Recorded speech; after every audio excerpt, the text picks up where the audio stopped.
itu sendiri. Bahkan ada yang mengatakan bahwa kujang ini adalah Shin katanya, karena bentuk Shin kan seperti ini. Atau dalam agama Buddha, Hindu, Om juga kan lambangnya begini. Jadi itu bisa multi tafsir gitu kan. Segala hasil tempaan 3 macam senjata yang berbeda. Senjata sang Prabu ialah pedang, pamuk, golok, pisau tusuk atau badik, keris, raksasa yang dijadikan dewanya karena digunakan untuk membunuh. Perkakas orang tani ialah kujang, beliung, patik, kored, pisau, sedap, detia yang dijadikan dewanya karena digunakan untuk mengambil apa yang dapat dikecap dan diminum. Dan sekarang kujang ini sudah diputuskan sebagai alat pertanian. Itu berdasarkan keputusan pengadilan yang sah. Sehingga kujang tidak boleh dirajia sebagai senjata tajam. Walaupun kenyataannya kujang ini adalah senjata tajam. Karena kujang ini kenapa tidak...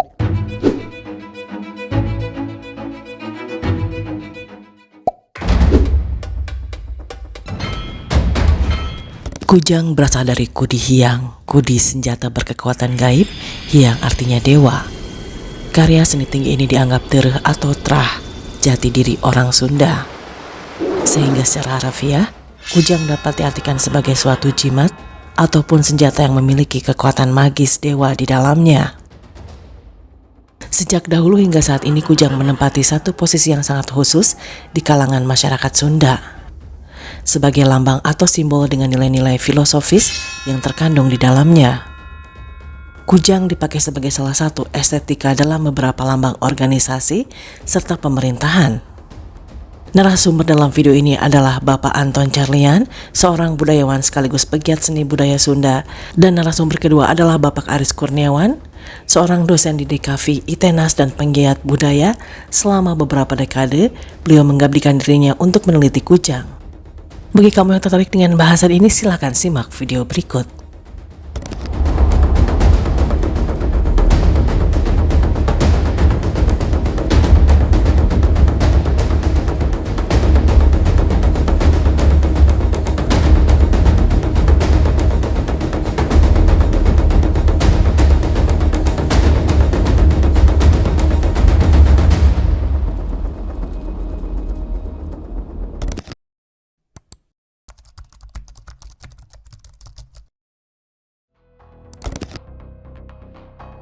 Alhamdulillah, hari ini kita akan membahas masalah kujang.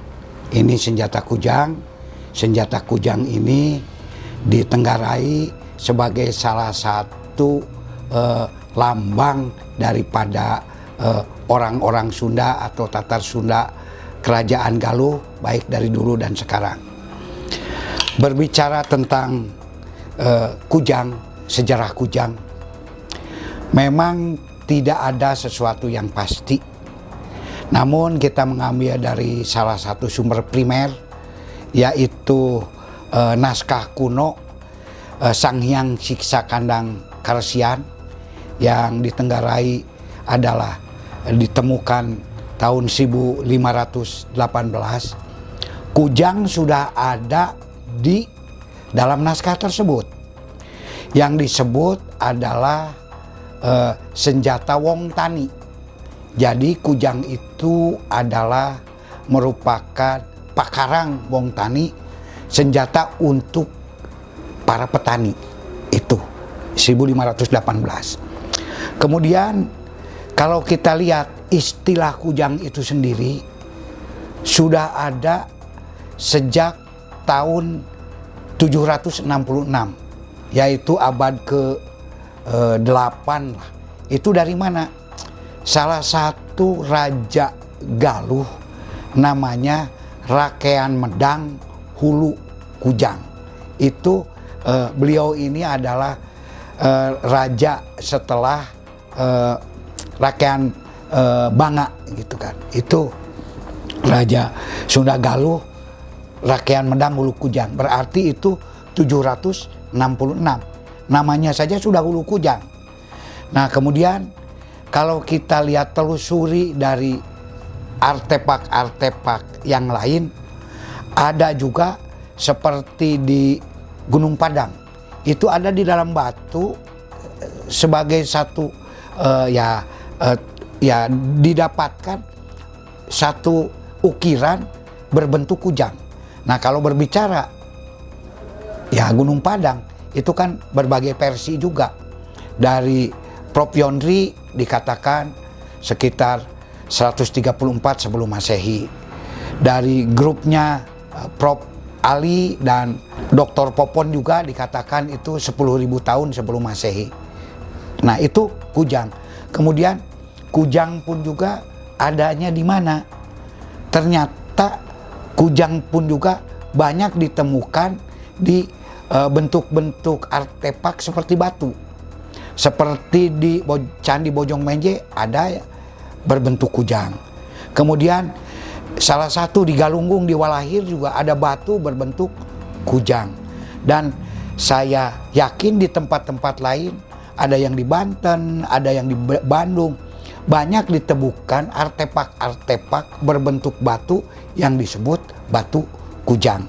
Namun itu belum diteliti secara carbon dating tahun berapa. Namun berdasarkan salah satu acuan yang bisa kita percaya, konon kabarnya kujang pun juga sudah ada di dalam pantun Bogor. Walaupun ini adalah folklore, yaitu istilahnya namanya pantun kan tidak ada tulisannya. Namun ada juga pantun yang sudah ditulis gitu kan. Itu dari Ki Anis Jati Sunda. Ini pernah mengadakan seminar.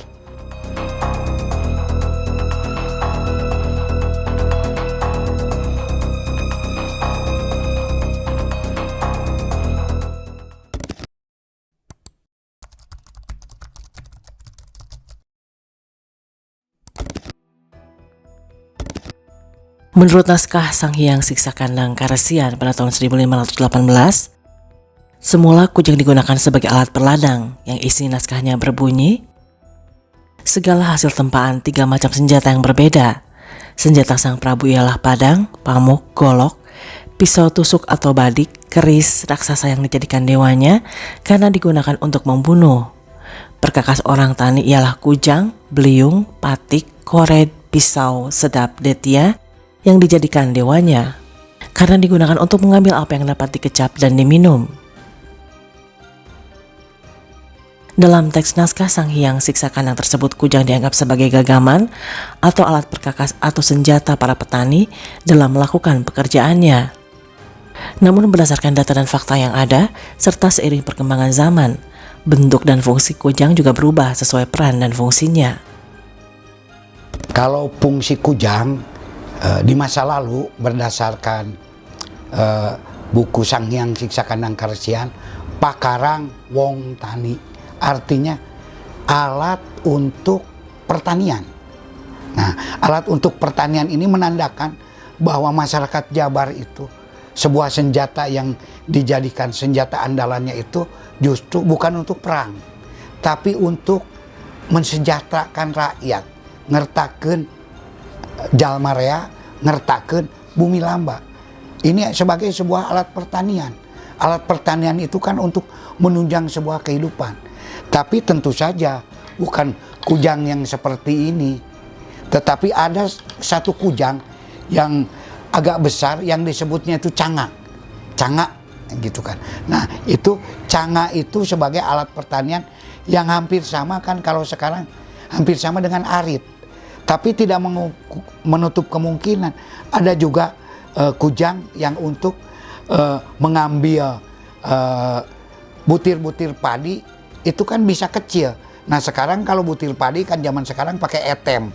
Etem ini yang kecil, tapi tidak menutup kemungkinan.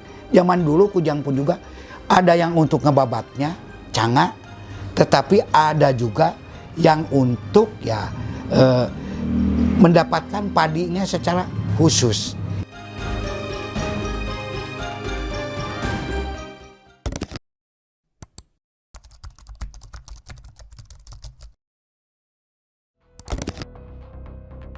Secara umum, kujang memiliki sisi tajaman dan bagian-bagian lain seperti papatuk atau congo, yaitu ujung kujang yang menyerupai panah, Lalu ada eluk atau silih lekukan pada bagian punggung, tadah, lengkungan menonjol pada bagian perut, dan mata lubang kecil yang ditutupi logam emas dan perak.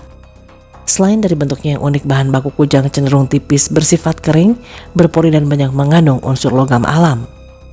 Pada zaman masa jayanya kerajaan Pajajaran, kujang terdiri dari beberapa bentuk, diantaranya kujang ciung, yaitu kujang yang bentuknya dianggap menyerupai burung ciung, lalu ada kujang jago, kujang yang bentuknya menyerupai ayam jago, lalu ada kujang kuntul, kujang yang menyerupai burung kuntul, lalu ada kujang bangkong. Ini adalah kujang yang menyerupai bangkong atau kodok. Kemudian juga ada kujang naga, kujang yang bentuknya menyerupai naga, lalu kujang badak, kujang berbadan lebar dianggap seperti badak. Kemudian bercabang-cabang lagi, bisa sampai 30 atau 40. Tapi kujang ini yang lebih spesifiknya itu lebih banyak nama-nama burung. Paruh burung, kujang kuntul, kujang ciung, kan seperti nama-nama burung. Ada kujang naga gitu. Ya, mungkin bentuknya seperti naga, kujang bangkong ya, seperti bangkong, tapi kebanyakan namanya itu kuntul, ciung gitu kan, itu lebih banyak kepada nama-nama burung atau yang berparuh. Sementara berdasarkan jenisnya, kujang memiliki fungsi sebagai kujang pusaka, yaitu kujang sebagai lambang keagungan seorang raja atau pejabat kerajaan lainnya dengan kadar kesakralannya yang sangat tinggi seraya memiliki tuah dan daya gaib tinggi. Lalu kemudian ada kujang pakarang, yaitu kujang untuk digunakan sebagai alat berperang dikala diserang musuh. Kemudian juga ada kujang pangarak, yaitu kujang bertangkai panjang seperti tombak sebagai alat upacara. Dan kemudian ada kujang pamangkas, yaitu kujang sebagai alat pertanian atau perladangan. Bahkan kujang pun juga saat itu katanya dijadikan simbol status sosial. Nah, dari mana ini? Ini dari berbagai versi gitu kan. Silakan mungkin ada yang versi lain. Itu bisa dilihat dari jenisnya maupun bisa dilihat dari ini lubangnya. Ini ada lubangnya. Nah, konon katanya kalau untuk bangsawan ini kujang ciung. Nah, kalau kujang ciung seperti ini. Tapi kalau untuk para kiai kujang kuntul. Kalau untuk para prajurit kujang badak. Nah, belum kujang geni mungkin untuk para jawara, mungkin saja kujang-kujang yang lainnya untuk para saudagar kan ada rama, resi, ratu gitu kan. Kalau untuk ratu ini kujang ciung. Tapi kujang ciung pun juga khususnya untuk raja ini katanya bolongnya itu yang 9. Menurut Pantun Bogor, tidak menjelaskan bahwa alat ini dipakai oleh seluruh warga masyarakat secara umum. Perkakas ini hanya digunakan oleh kelompok tertentu, yaitu para raja, prabu anom atau putra mahkota, golongan pangiwa, golongan panengan, golongan agama, para putri serta kaum wanita tertentu, para kokolot.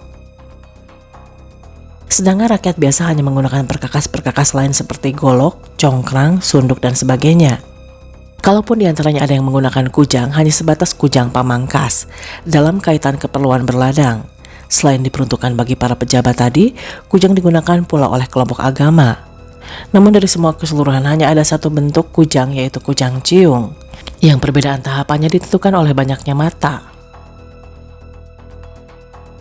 Kujang ciung bagi peruntukan Brahmesta atau pendeta agung negara, yaitu bermata 9, sama dengan peruntukan raja. Kujang ciung bagi para pandita bermata 7, para gerang puun kujang ciung bermata 5, para puun kujang ciung bermata 3, para guru tangtu agama dan para pangwareg agama kujang ciung bermata 1. Kujang dipakai oleh resi pun juga kan ada simbolik tersendiri seperti di sini.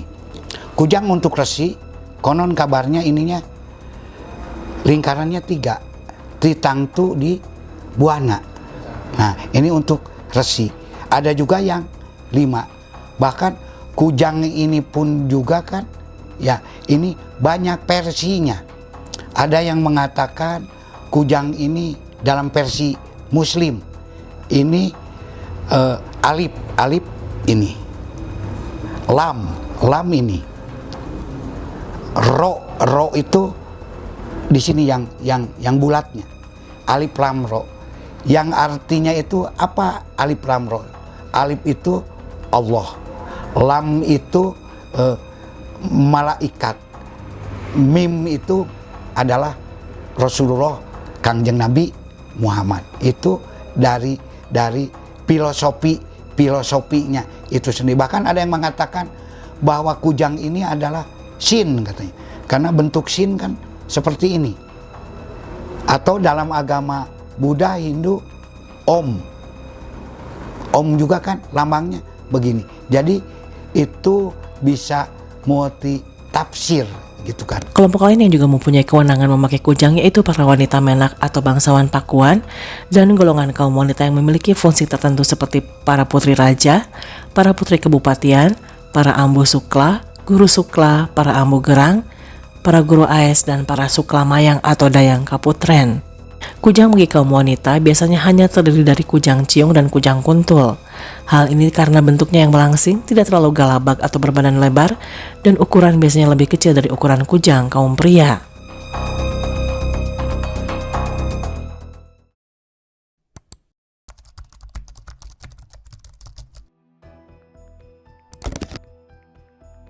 Filosofi dari kujang itu sendiri apa? Nah, filosofinya ini dari bahasa Kirata, kujang itu kukuh karena janji. Kukuh karena janji itu sebagai sebuah perlambang leadership, komitmen, konsisten, konsekuen. Jadi ya orang Sunda harus komitmen, konsisten, dan konsekuen. Itu dari salah satu pengertian kukuh karena janji. Aya oge ada juga yang mengatakan bahwa kujang ini adalah kuat jangjangna gitu kan. Kuat jangjang artinya harus punya pondasi yang kuat, harus punya pendirian yang kuat jangjangna. Nah, ini pun juga bahkan kujang pun juga ditenggarai konon dulu waktu ya Ratu Diah Pitaloka di perang Bubat juga kan, ketika ya meninggalnya itu ya untuk membela kehormatan adalah tertancap kujang di dadanya. Jadi kujang pun itu karena sebagai simbolik daripada bangsawan. Ya, ini kujang cium sebesar gini, yang tentu saja kalau kujang cium ini bukan untuk pertanian, tapi sebagai sebuah simbolik.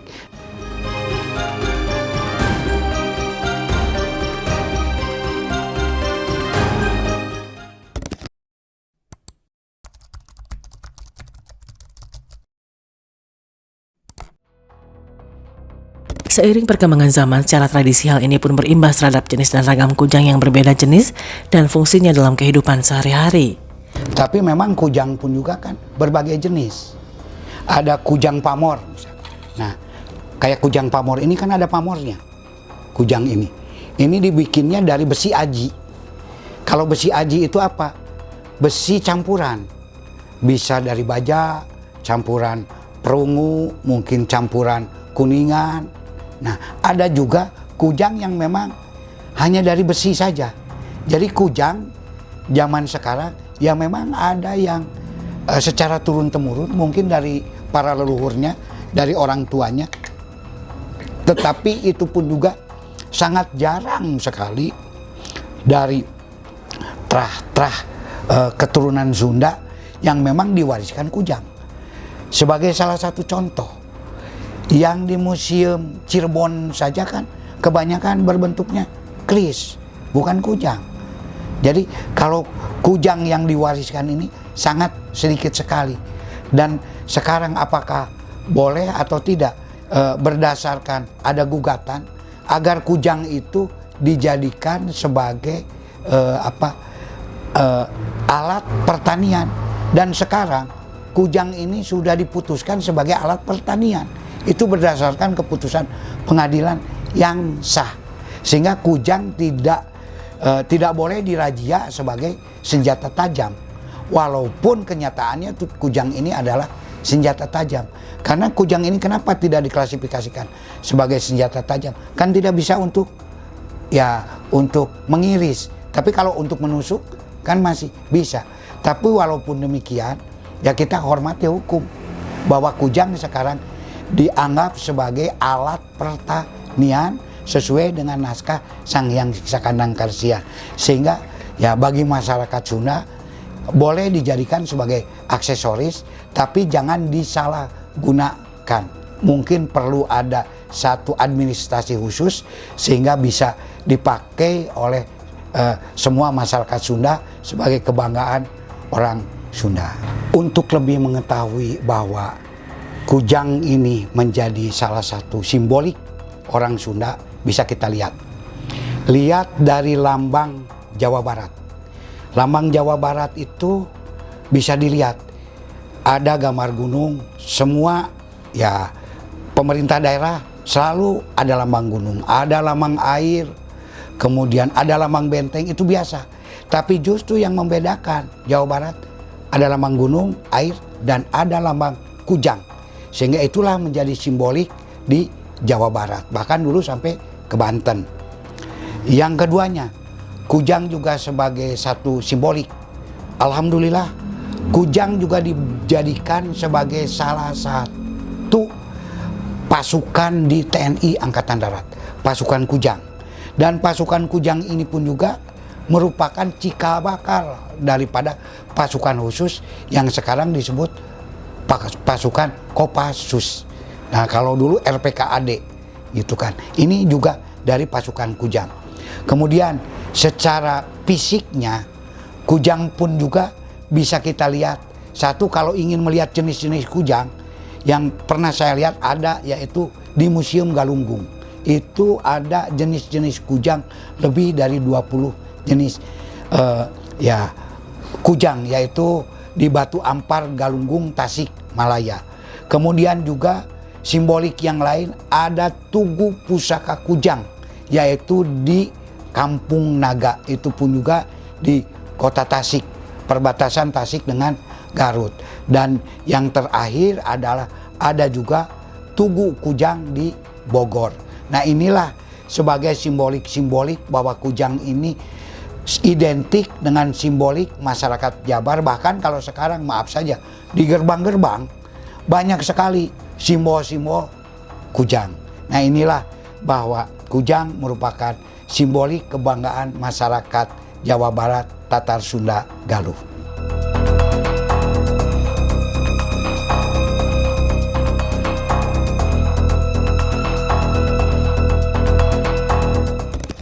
Berbeda pemaparan dalam video pertama. Menurut penelitian dari Pak Aris Kurniawan, kujang sama sekali tidak digunakan sebagai alat pertanian atau alat perang. Mengapa demikian? Silahkan simak di video part 2 berikutnya. Bila kita lihat, apabila kita analogikan ini adalah perkakas pertanian yang katanya untuk masyarakat peladang dan apapun lah, akan efektif tidak menggunakan alat sebesar ini. Dan ketika dipakai alat ini hanya cocok untuk manusia yang ukurannya setinggi apa. Misal satu nama alat bantu itu memiliki kata kerja. Misal Akang tahu kan misalnya arit, kata kerjanya ngarit. Pacul, kata kerjanya macul. Kata benda pasti ada kata kerja, itu berarti benda fungsional. Tapi kalau kujang sebagai benda fungsional, apa kata kerjanya? Jadi Akang dan Tete jangan lupa follow, subscribe ke akun Angelique Baolina untuk tahu wisata seputar dan budaya Indonesia. Hatur nuhun atas nonton, dadah.